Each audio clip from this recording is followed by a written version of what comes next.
Sa ngayon po, ay tuluyan na may nabuo na isang LPA mula po sa kumpol ng kaulapan na binabantayan dyan po sa silangan ng Visayas at tinawag na po ito na Invest 96W.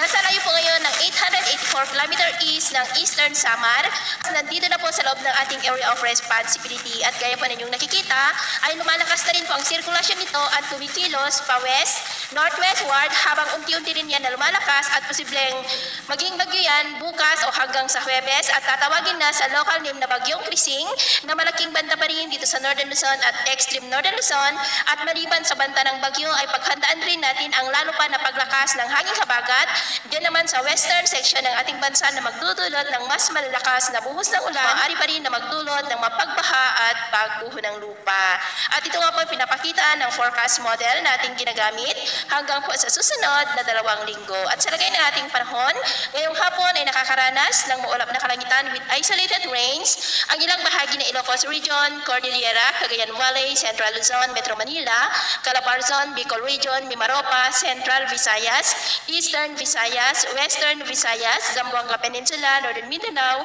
Caraga, Davao Region, Sorsogon at Basilan. At mamayang gabi, may mga isolated rains pa rin sa ilang bahagi ng ating bansa kaya mag-ingat po tayo dahil posible pa rin ang mga banta po ng mga pagbaha at pagguho ng lupa.